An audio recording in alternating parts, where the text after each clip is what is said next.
주께 경배하는 것보다 중요한 삶의 문제는 없다. 요한계시록 15장 1절에서 8절. 사랑하는 성도 여러분, 반갑습니다. 사도 요한은 하늘에서 크고 기이한 다른 이적을 이제 봅니다. 이 이적은 일곱 인과 일곱 나팔과는 다른 심판이며 크고 놀랄만한 심판이라 보는 것이 옳습니다. 이 심판에 대해 마지막 재앙이라고 표현을 하는데, 이것으로 하나님의 진노가 완성된다라는 사실을 알 수 있습니다. 이처럼 하나님의 심판은 부분적이거나 일시적이지 않습니다. 죄에 대한 완전 종결적인 의미를 가집니다. 그러므로 하나님의 백성은 공의로운 심판이 반드시 이루어진다라는 사실을 알아야 하고, 그 끝은 하나님의 뜻대로 성취된다라는 것을 기억해야 할 것입니다. 요한이 본 불이 섞인 유리바다는 출애굽 당시 홍해에 대한 이미지를 차용해 악의 세력을 심판하는 장소로 이해하면 좋습니다. 이곳은 성도에게는 하나님께서 행하시는 구원의 장소이고요. 여기서 짐승과 그의 우상, 그의 이름의 수를 이기고 벗어난 자들, 다시 말해 하나님의 인침을 받은 교회 공동체는 모세의 노래, 어린 양의 노래를 불렀습니다. 모세의 노래를 떠올리면 출애굽기 15장 1절과 2절에서 여호와께서 말과 탄 자들을 바다에 던지셨다라는 고백과 여호와는 나의 힘이자 노래 구원이시라는 고백, 여러분 생각나십니까? 결국 지금 부르는 어린 양의 노래도 하나님께서 주신 승리의 근거에 부르는 찬양으로 사도 요한은 출애굽 사건과 어린 양 예수 그리스도의 구속 사건을 연계해서 설명하고 있습니다. 이처럼 하나님은 전능하시며 거룩하시며 의로우신 분으로 모든 열방이 주께 경배할 수밖에 없음을 알 수 있습니다.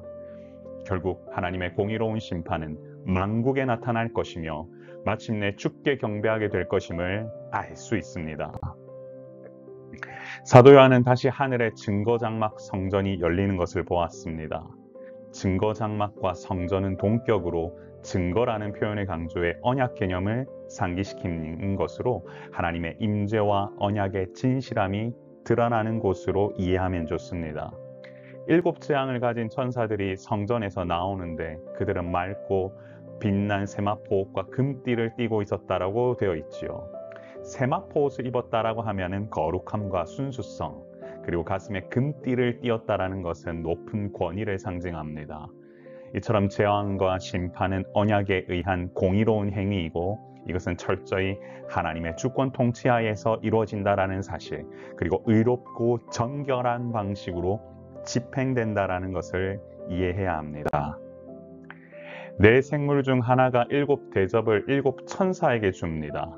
일곱 천사에게 전달했던 일곱 대접에는 하나님의 진노가 담겨 있습니다. 또한 대접을 받게 되자 하나님의 영광과 능력으로 말미암아 성전의 연기가 가득 찼다고 되어 있는데, 이는 하나님께서 임하셔서 이와 같은 심판을 주관하신다라는 의미입니다. 그리고 일곱 천사의 일곱 재앙이 끝나기 전에 성전에 능히 들어갈 자가 없다고 했는데, 심판에 대한 하나님의 의지가 얼마나 확고한지를 알 수 있습니다. 이처럼 성전에 가득 찬 연기는 하나님의 임재와 영광의 압도적인 위엄을 나타내며 인간의 그 어떤 개입이나 중재도 불가능한 하나님만이 주관하시는 절대적인 심판의 시간에 일어나는 일임을 알아야 합니다. 그러므로 하나님께서 행하시는 심판은 반드시 옵니다. 이 사실을 알았다면 항상 하나님께서 행하시는 그 무서움, 심판의 무서움을 인지하고 주님의 거룩한 백성답게 살아야 할 것입니다. 사랑하는 성도 여러분, 주님께 경배하는 것보다 중요한 삶의 문제는 없습니다. 여러분 보시다시피 심판의 날은 반드시 옵니다. 그렇기 때문에 심판 때 일어날 일에 대해 정확히 아는 것은 너무나 중요합니다. 하나님의 진노, 이것은 절대적인 것으로 하나님의 절대적인 공의가 담겨 있는 부분입니다. 그렇기 때문에 이 땅을 사는 동안 매 순간 여호와 하나님께서 베푸시는 구원의 은혜에 대해 찬양과 경배를 드리는 삶보다 중요한 삶은 없습니다. 우리는 찬송과 존귀를 매 순간 여호와 하나님께 올려드리며, 그리고 이것이 얼마나 우리에게 큰 축복임을 알아야 합니다. 영혼 구원의 기쁨, 이를 통해 행하신 하나님의 임재, 그리고 예배자로 사는 것, 바로 이 12월 우리가 함께 하나님께 영광 올려드리는 삶을 통하여 어린 양이신 예수 그리스도께 더욱더 엎드려 나아가는 우리 모두가 되길 소망합니다. 주님께서는 여러분의 예배를 기다리십니다. 우리 이렇게 기도해 볼까요? 주여, 심판의 때가 온다는 사실을 늘 기억하며 믿음 안에서 주님께 경배하는 주님의 백성이 되게 하옵소서. 제가 함께 기도하겠습니다. 존귀하신 하나님 아버지, 은혜를 감사합니다. 심판의 날은 반드시 오고 그날이 또한 구원의 날임을 기억하게 하여 주옵소서.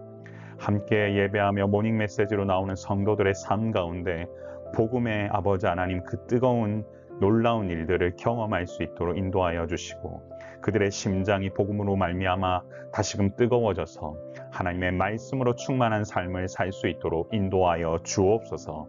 성령의 임재하심, 그리고 놀라운 하나님의 주권 가운데 늘 거하는 우리 모두가 되게 하여 주시고, 하나님의 통치 가운데 있는 놀라운 12월이 될 수 있도록 인도하여 주옵소서. 삶의 고난과 고통의 문제들이 주님 안에서 해결될 수 있도록 기도하오니 주여 함께하여 주시고, 말씀의 능력과 임재가 임하는 사랑의 샘물교회가 될 수 있도록 주님 도우시고 함께하여 주옵소서. 요한계시록을 통하여 보여지는 놀랍고도 위대한 하나님의 말씀 앞에 우리 모두가 엎드려 경배하기를 소원하오며, 우리의 생명이시고 소망 되신 예수 그리스도 이름으로 간절히 기도드리옵나이다. 아멘. 삶의 자리가 늘 은혜의 자리로 채워지길 소망합니다. 강건하십시오. 샬롬.